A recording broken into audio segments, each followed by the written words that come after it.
भारत में विशेषकर जो नॉर्दर्न इंडिया है, राजस्थान जैसे एरिया, वहाँ छोटे छोटे लाल रंग के लाल बेर लगते हैं, तो उनको भारतीय बेर कहते हैं हम लोग। उसी से मिलते जुलते करीब 100 तरह के बेर और होते हैं। इन सबको एक ब्रॉडर नेम दिया जाता है, जुजुबे। और भारतीय बेर और जुजुबे की प्रॉपर्टीज करीब करीब एक जैसी मानी गई हैं। चूंकि हमारे यहाँ बेर पे कोई लंबा चौड़ा अध्ययन नहीं हुआ है तो इसके बारे में ज़्यादा तो नहीं कहा जा सकता, लेकिन जो जुजुबे पे थोड़ा रिसर्च हुआ है तो उसके आधार पे 2-3 चीज़ें सामने आती हैं। एक तो जो बेर होता है वो यहाँ बात हो रही है छोटे लाल बेर की, तो वो एक पोटेशियम का और विटामिन सी का एक अच्छा सोर्स है और ये इजीली अवेलेबल है। बड़ा हार्डी इसकी झाड़ी होती है, कम से कम पानी है उस क्षेत्र में ये लग जाता है। और जो झाड़ी है वो पशुओं के, खास करके जो बकरी वगैरह हैं उनके चारे में भी अच्छी काम आती है।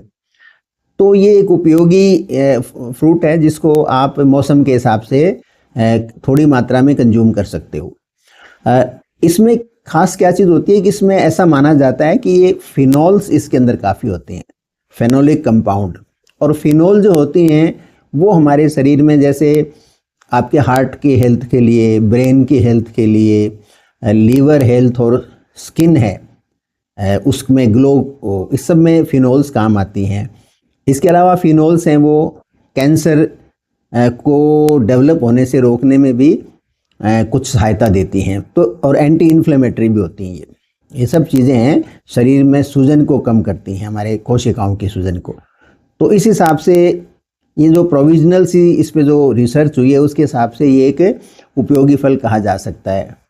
क्योंकि ये फाइबर रिच होता है तो आपकी आंतों को निश्चित रूप से अच्छा रखता है और आंतों के अंदर भी ये सूजन को कम करता है, एंटी इन्फ्लेमेटरी है आपकी आंतों के अंदर।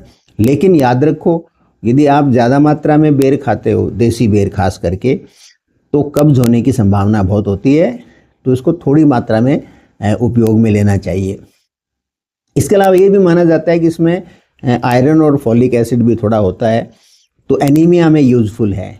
और कुछ लोगों का ये ऑब्जर्वेशन है कि यदि वो शाम के टाइम में थोड़े बेर खा लेते हैं तो नींद अच्छी आती है। और जैसा मैंने बताया कि कैंसर प्रिवेंशन में भी इसका रोल है। हालांकि इसमें जो कुछ है वो आप दूसरे सोर्सेज से भी प्राप्त कर सकते हो आराम से, लेकिन फिर भी जैसे राजस्थान के जो दूर के एरियाज़ हैं या भारत के जो बहुत सारा एक बड़ा वर्ग है जो अफोर्ड नहीं कर सकता दूसरी चीज़ों को, तो देसी बेर जो है वो फ्री में मिलता है। तो इस झाड़ी को यदि हम विकसित कर सकें तो लोगों को, जो खास करके सोसाइटी का जो फाइनेंशियली कमज़ोर तबका है, उनके लिए ये झाड़ियाँ उपयोगी हो सकती हैं। तो आपको यदि पेड़ वेड़ लगाने में कोई रुचि है तो बेर की झाड़ियाँ हैं, देसी बेर की झाड़ियाँ, वो जहाँ भी जगह मिले आपको वहाँ लगाने का प्रयास कीजिए। ये पशुओं की भी सेवा होगी और सोसाइटी का जो इकोनॉमिकली बैकवर्ड तबका है उनकी भी आप सहायता कर सकते हो और आप अपने लिए भी थोड़ी मात्रा में बेर का उपयोग कर सकते हो। ये उपयोगी एक फल है।